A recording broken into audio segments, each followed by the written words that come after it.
Hello বন্ধুরা, আবার একটা ভিডিও নিয়ে আমি তুলে ধরলাম। তো আজকের রেসিপিটা একদম নতুন, আর আমার চ্যানেলে এই রেসিপিটা ছাড়া নেই। তো এই রেসিপিটা বানাবো। এটা হচ্ছে বাটা মাছ। বাটা মাছ নিয়ে এলাম বাজার থেকে, একদম টাটকা।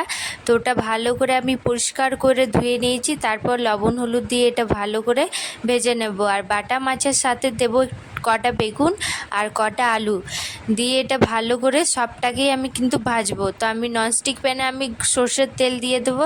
সর্ষের তেলটা ভালো করে গরম হয়ে যাওয়ার পর দিয়ে দেবো বাটা মাছগুলো, নুন হলুদ মাখানো সেটা। তো এক এক করে আমি দিয়ে এটা বেশ লাল করে ভাজবো। এটা কিন্তু হালকা ভাজবো না, হালকা ভাজলে কিন্তু সে টেস্টটা আসবে না। তো আমি ভালো করে এটা ভেজে নিয়েছি। আর ওইদিকে আমি আলু বেগুন আমি নিয়েছি একদম ছোট ছোট সাইজ। তো আমি এটা কেটে বেছে ধুয়ে ভালো করে রেখেছিলাম। তো এটাও আমি ভালো করে ভেজে নেব। এবার একটু লবণ আর হলুদ দিয়ে এটা ভালো করে লাল লাল করে ভেজে নেব সবটাই। তো এই যে লাল লাল করে আমি ভেজে নিয়েছি, বেশ একদম লাল লাল, দেখতেও কিন্তু খুব অসাধারণ লাগছে।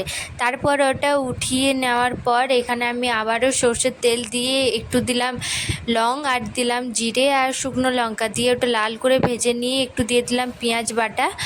আর পেঁয়াজ বাটার পর আমি একটু হলুদ দিলাম, যাতে একটু যে ছিটকাটা আসে সেটা কিন্তু আসবে না। তারপর মশলা দিয়ে দিলাম এক এক করে আদা রসুন বাটা, জিরে বাটা, ধনে বাটা আর শুকনো লঙ্কা বাটা। তারপর আলুটা দিয়ে দিলাম। আলুটা দেওয়ার পর কাশ্মীরি লঙ্কার গুঁড়ো দিয়ে এটা ভালো করে ভেজে নেবো। আর একটু জল দিয়ে এটা আমি ঢাকা দিয়ে দেবো, কারণ একটু সেদ্ধটা হবে আলুটা। তারপর শেষে দেবো সর্ষে বাটা। সর্ষে বাটাটা একটু জল দিয়ে বেশ ভালো করে এটা ভেজে নেব। হালকা ভাজবো যাতে তিতো ভাবটা চলে আসবে।